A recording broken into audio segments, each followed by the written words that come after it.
नमस्कार मित्रांनो. मी म्हणजे खूप खुश आहे आज.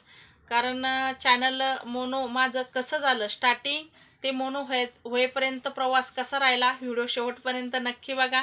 जेव्हा मी यूट्यूब चॅनल चालू केलं तेव्हा मला यूट्यूबची काहीच माहिती नव्हती. फक्त एवढं माहिती होतं की 4,000 वॉच टाईम आणि 1,000 सबस्क्रायबर पाहिजे. पण यूट्यूबची पुढची प्रोसेस काय आहे हे मला काहीच माहिती नव्हते. जेव्हा मी लाँग व्हिडिओ टाकायची, शॉर्ट व्हिडिओ टाकायची, तर तेव्हा मी हॅशटॅग, थंबनेल वगैरे काहीच बनवत नव्हते. माझे व्हिडिओ खूप व्हायरल झाले त्या पिरियडला. 6-7 महिन्यातच माझे 6,000 सबस्क्रायबर आणि 3,600 माझा वॉच टाईम झाला होता. अचानक माझी तब्येत बिघडल्यामुळं 7-8 महिन्याचा गॅप पडला. तर मग तो पूर्ण जेवढा वॉच टाईम होता माझा, तो रिटर्न परत झिरोवर येऊन गेला. सबस्क्रायबर तसेच राहिले. मग नंतर मी असंच आता ऑपरेशन झालं होतं, तर मी असेच रिकामे व्हिडिओ बघत बसायची. डोक्यात आता कसं ऑपरेशन झाल्यावर माणसाचं तेच घुमत असतं. तेच सारखं बघायची. असं बघता-बघता मला एक दिवस त्या आमच्या इकडच्या रंगना सरांचा व्हिडिओ दिसला. मग मी त्यांना कमेंट केली. कमेंटद्वारे मग त्यांना विचारपूस केली, की जसं मग ते सांगायला लागले, की माझं चॅनल आहे असं-तसं. आणि मग मी त्यांना पण सांगितलं माझं पण चॅनल होतं.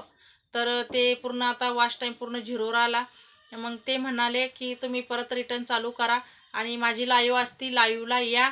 मी माझे तेव्हा लाईव्ह पण घेत नव्हते. जेव्हा माझं चॅनल चालू होतं, वॉच टाईम एवढा झाला होता. बिना लाईव्हचा माझा वॉच टाईम एवढा झाला होता. नुसते व्हिडिओ एवढे चालत होते माझे लाँग व्हिडिओ, शॉर्ट व्हिडिओ, तर वॉच टाईम 3,600 झाला होता 7-8 महिन्यामध्ये. 6,000 सबस्क्रायबर झालते. मग ते म्हणे माझ्या लाईव्हला सगळ्या लेडीज असतात, तुम्ही माझ्या लाईव्हला येत जा. त्यांच्या लाईव्हला गेले. तिथं मला यूट्यूब फॅमिली भेटली आणि खूप लेडीज होत्या, त्यांच्यासोबत मैत्री झाली. नंतर मग ते म्हणाले, की तुम्ही 1 घंटा लाईव्ह घेत जा. मी दुपारी 1 घंटा लाईव्ह घ्यायला लागले. 1-1.5 घंटा लाईव्ह घ्यायची. मग त्या लाईव्हमुळं काय व्हायचं, की माझा वॉच टाईम वाढत नव्हता. 1-2 आकडेच वाढायचे. मग काय करावं काही समजेना. मग मी असंच त्या पिरियडला मला फक्त माझ्या लाईव्हला उषाताईंनी जास्त सपोर्ट केला. उषाताई जशी लाईव्ह चालू झाली तशी 1-1.5 घंटा त्या माझ्या लाईव्हला थांबत होत्या आणि त्या मला म्हणायच्या, "कोणी नाही आलं तरी तुम्ही लाईव्ह चालू राहू द्या." त्यांनी खरंच खूप मला अशी मैत्रीण मिळाली. खरंच माझं भाग्य मी समजते, की उषाताईसारखी मला अशी मैत्रीण मिळाली.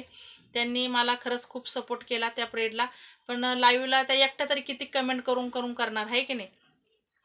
मग मी मध्ये परत 10 दिवस राग लाईव्हच घेतली नाही, की जाऊ दे बाबा लाईव्हला कोणी येत नाही, काही नाही. आलं बी तर 2-4 कमेंट करतात, चालल्या जातात. तर लाईव्हला कोणी थांबत नाही.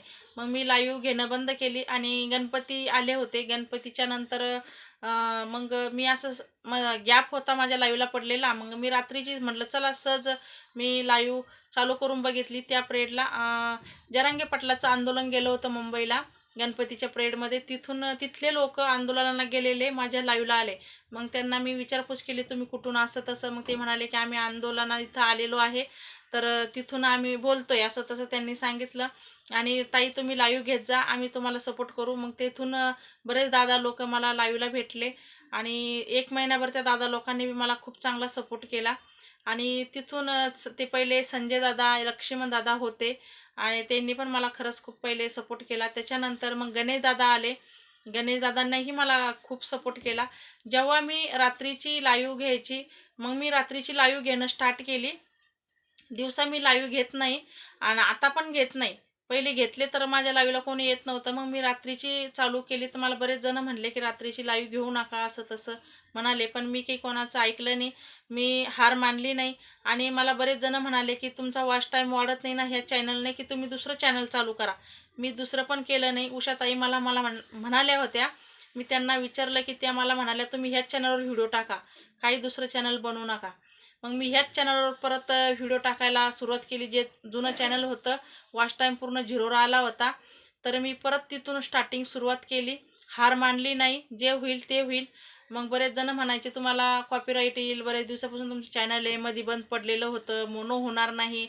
असं बरेच काही-काही जण मला म्हणत होते. पण मी म्हटलं, "जे होईल ते होईल. होईन नाही तर राहीन मोनो कोणतं तरी एक होईल."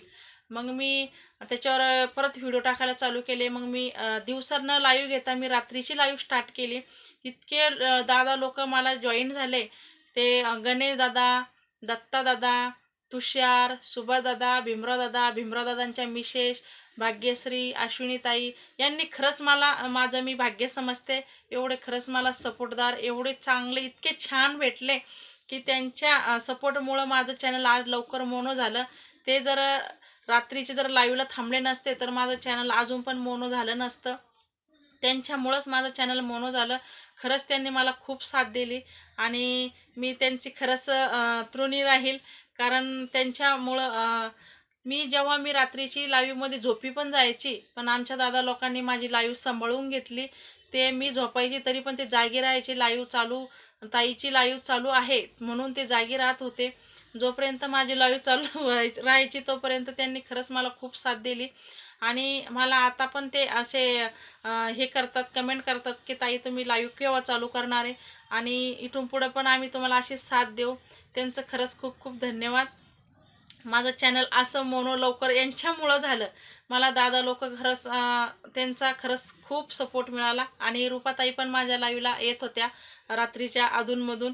आणि जसं आता कसं आहे, माझी रात्रीची लाईव्ह असल्यामुळे लेडीज जास्त लाईव्हला येत नाही, तर लवकर जर चालू केली तर यायच्या. शीतलताई यायच्या, सीताताई यायच्या, रूपाताई यायच्या आणि भाग्यश्रीताई यायच्या. म्हणजे भरपूर जणी अशा लवकर जर चालू केली तर लवकर येत होत्या. पण उशिरा लाईव्ह माझी चालू होती, रात्री नाईटची लाईव्ह राहायची. त्याच्यामुळं दादा लोकांनी खरंच मला खूप साथ दिली आणि खरंच त्यांचे खूप खूप धन्यवाद. दादा लोकांचं माझं चॅनल यांच्यामुळं खरंच लवकर मोनो झालं आणि असाच इथून पुढेही साथ देत राहा, एवढंच मी सांगेल. धन्यवाद.